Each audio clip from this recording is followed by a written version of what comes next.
Well, good morning. I need the liturgical, thing to get me through and started. I would like to invite, if you are behind the banners, to circle around maybe to the sides, or there are plenty of seats here up in the front, and it will probably help you a little more seeing. Some quick logistics. The bathrooms are in the back, down the steps.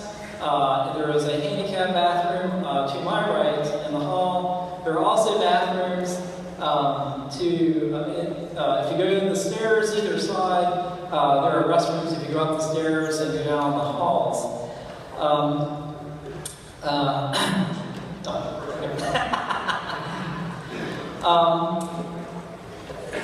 Let's see, so the materials, if you did not get a folder, it looks like we probably have run out of folders. Those materials will be on the website in about a week, and you can download those.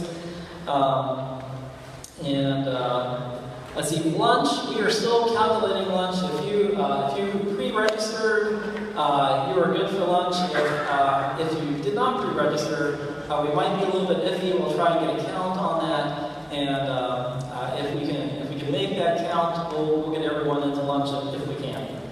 Also, just a brief announcement, the West Virginia Council of Churches Annual Assembly is October 15th and the 16th. We have Reverend Jim Winkler, who is the General Secretary of the National Council of Churches. He will be with us, and we invite you to that. And I'd like just to take a moment to thank everyone, first for coming, for all of our volunteers. I'm afraid if I start naming them, I'll forget them. But we've had just a tremendous amount of volunteers who have made this possible. CEUs, if you're interested in CEUs, through the West Virginia Annual Conference, we're offering CEUs, and those sign-up sheets are at the tables. And if you have not registered, if you will just take a moment to register either on your way out or in, and so forth. Aaron Gooden was to be with us today. He was originally scheduled to do the presentation. His grandmother died, and he will not be with us today. But he has put a lot of tremendous time and effort, and I just want to take a moment of personal privilege to thank him for all that he has done. So he was to give the West Virginia Council of Churches listening event report. I have given this report once last night at 5:30. So this will be my second time. It will be an abbreviated version of this. And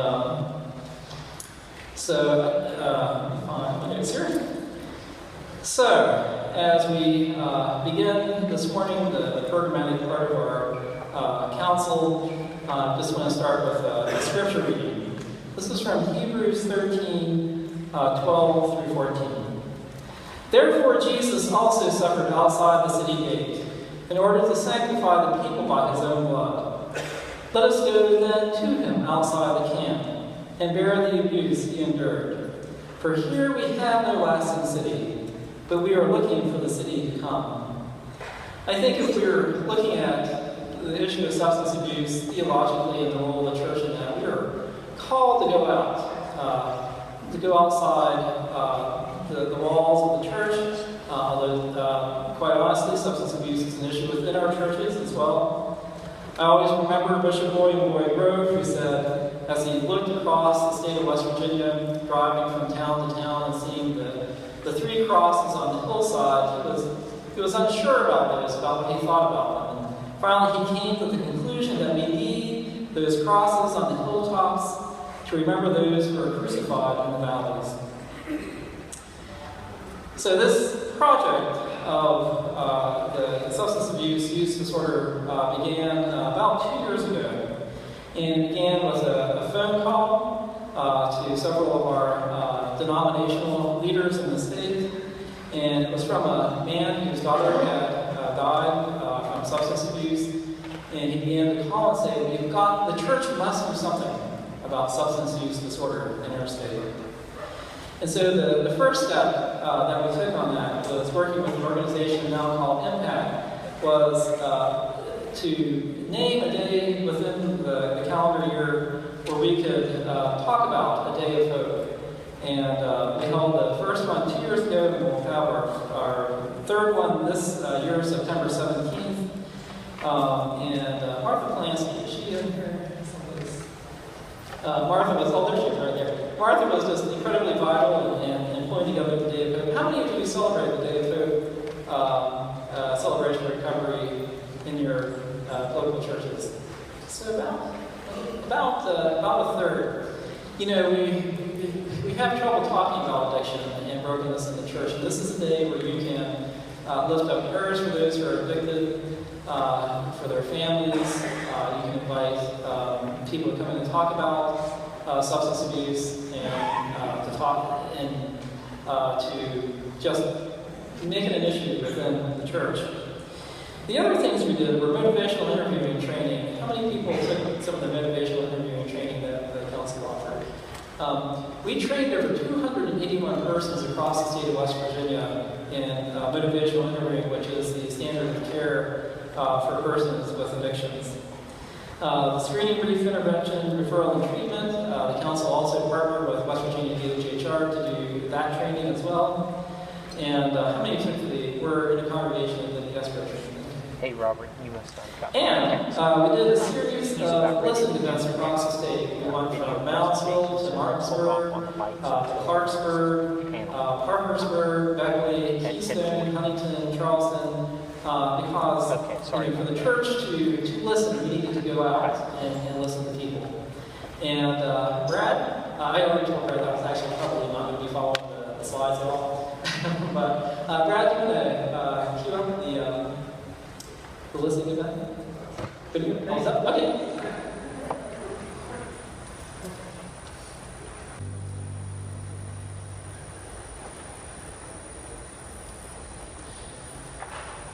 I think, traveling across the state and listening to folk and their stories,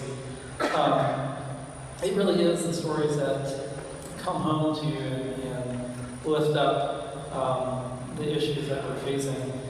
The first story was a mother whose child was addicted, and there had been a lot of talk about, should we revive people who have had an opioid overdose? And she had heard from the EMTs that they were tired of reviving her son. And I have shockingly heard across the state people say to me, "We should just let them die." And this mother was so terrified that someone would not revive her child. We forget that the people who are overdosing are someone's child, or someone's father, or mother, or sister, or brother. The issue of stigma is one that we heard over and over again as we traveled across the state.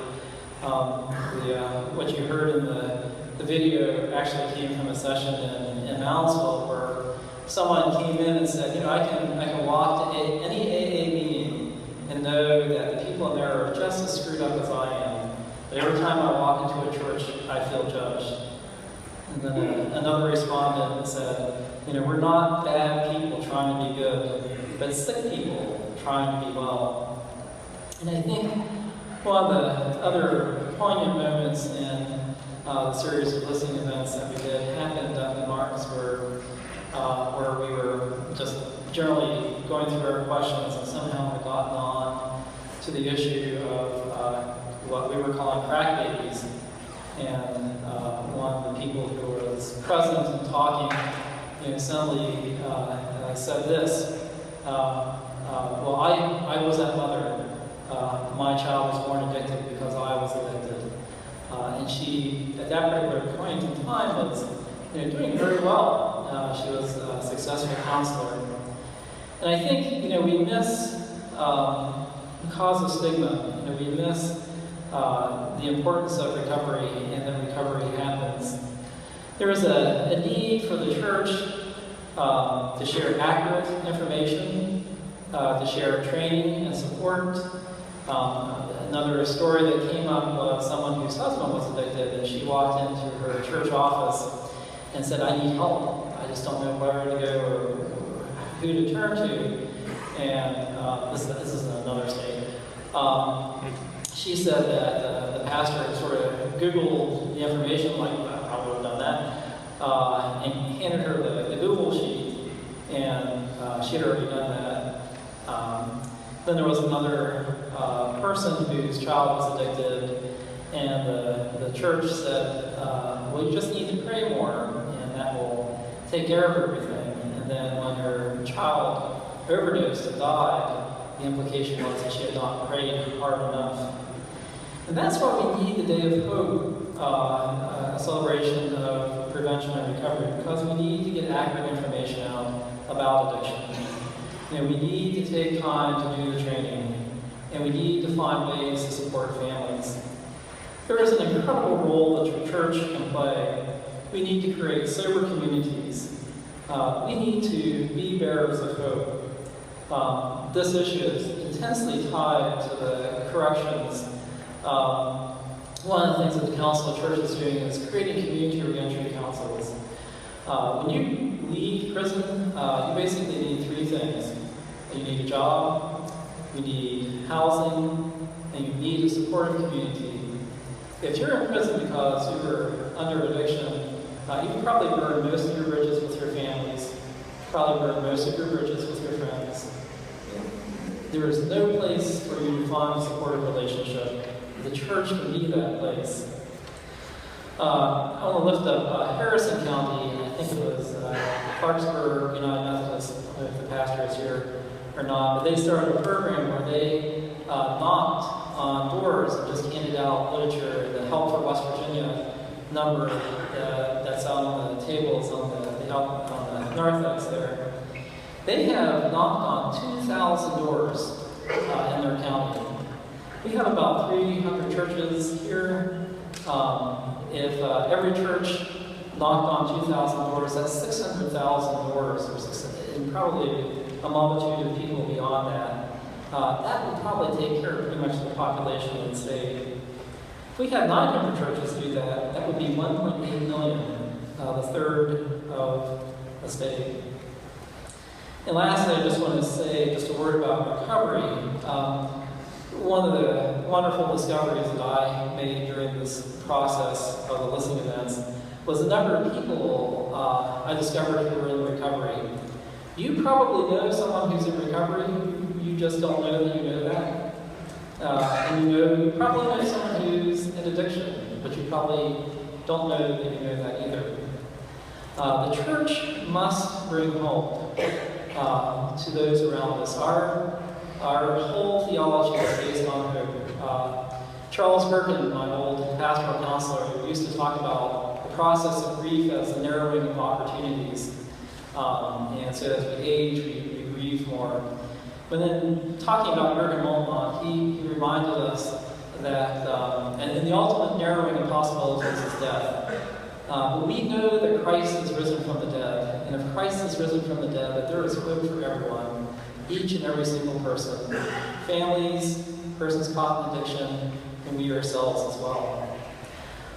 One of the things that came up again and again was the whole issue of stigma. We're going to move to that panel discussion. But before we do, I just want to play the second video and to give us just a start at looking at the issue of addiction and some of our attitudes, whether or not it's a brain disease or if it's a moral issue. And I think this video will help clarify that.